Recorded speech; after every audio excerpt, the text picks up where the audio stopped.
Blessings, everyone. Welcome back to Kyle's Cavern. Today to bring a video, a really interesting video about totem animals. Oh, I'm gonna get it in the camera.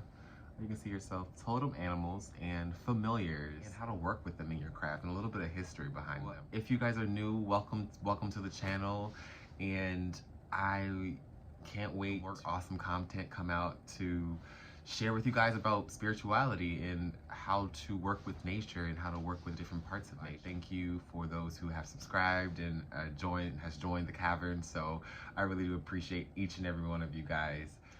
Why do we work with, or why do witches or spiritual people work with totem animals or spirit animals? Well, back in the Salem witch trials, which started in 1692, around that time, the use of familiars was actually forced or introduced,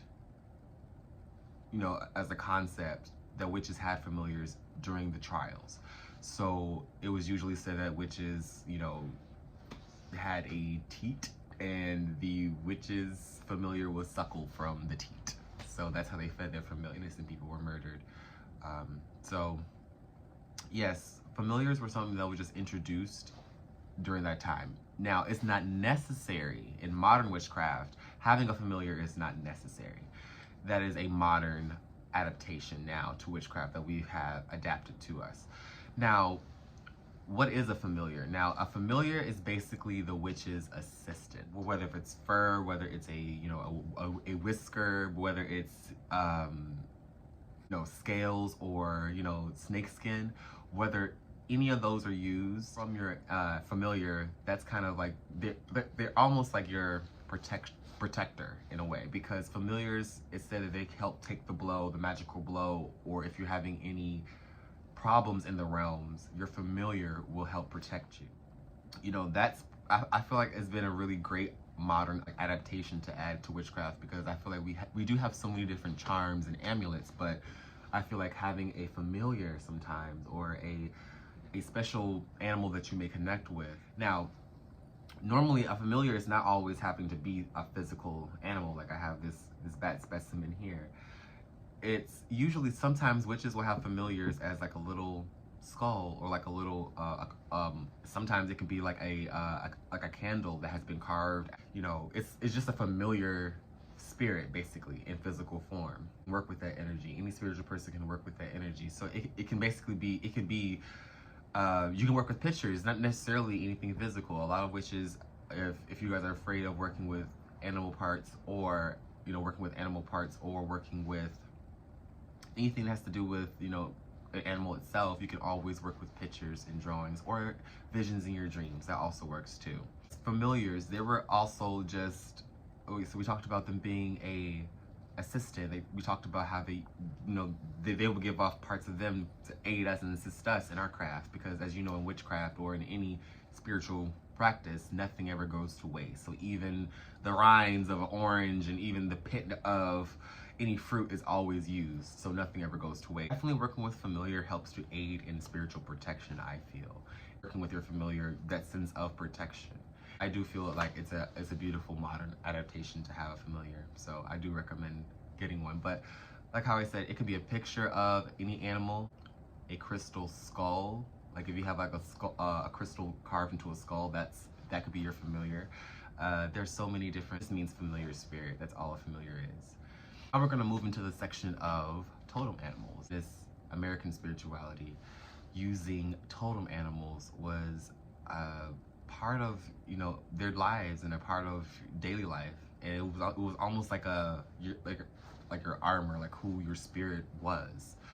If you ever seen the totem wheel that you can actually just Google, and you can look up your totem animal, I actually fall on the snake. So that's actually in the winter, so November, winter part. So the snake is always said to be very transformative, and one that knows, the ones that can in and out of reality and the mystical world. So I've definitely found myself to do that, and also I'm a Scorpio too, so shout out to all you Scorpios out there. Definitely prophetic, definitely intuitive, the snake energy. You can also, in witchcraft, there's also the rabbit energy. The rabbit is very much so tied to mysticism and the occult. cats. So you can also have those as totem animals. Animal that you can connect with can definitely be your totem animal as well.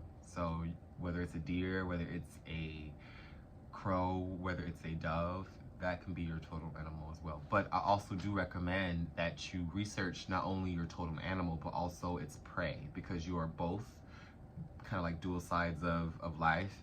With me being, you know, like the snake, my Chinese zodiac is the year of the rat. So as we know, snakes, you know, can eat like rodents and rats and all that stuff. So with finding out information like that, you can kind of piece together what works for you. And if it does not have to do with your totem zodiac, your Chinese zodiac, you can still, like I said, go within self to find your spirit animal and your totem animal. And it's usually animals that you connect with, that you just love. And who doesn't love animals? Because we are animals ourselves. And I've always said we can learn a lot from nature. Like I wake up mostly every morning watching animal videos of like dogs, cats, dolphins. Like just, I love seeing how they work in nature. And that was just like a little intake on familiars and spirit animals. Now, you can always work with parts of the animal. So we talked about, you can definitely get a carving of that animal and still work with it if it doesn't have to be out of bone or with, any flesh on it. But if you are into it, working with animals physically, like animal parts, there are feathers, there are, you can work with alligator bones, you can work with snake bones, you can work with, shark teeth. You can work with so many different parts of the animal to call that animal assist you in your magical practices. It's all about protection and what works for you. So definitely do your research and, go within self, go within spirit to, really find what works for you. So this was just like a little video for today. There will be more content coming out on spirituality and other forms of it, but today's video I had to dedicate it. It wasn't, the Valentine's Day edition. It was something a little bit different today, but I definitely wanted to bring in this video about totem animals and spirit animals, because you guys can definitely work with them both, and more tap into your your nature side, because everyone is a part of this globe, whether it's down to an ant all the way up to a human. So we're all a part of this. So if you guys enjoyed this video, if you guys haven't already, please subscribe. We would love to have you here. I really do hope that you guys are loving the content, and just know that you are powerful. You are a powerful being, and you are loved. That's all, guys, and I will catch you guys in the next one, and I hope you guys have an awesome night. Take care, guys.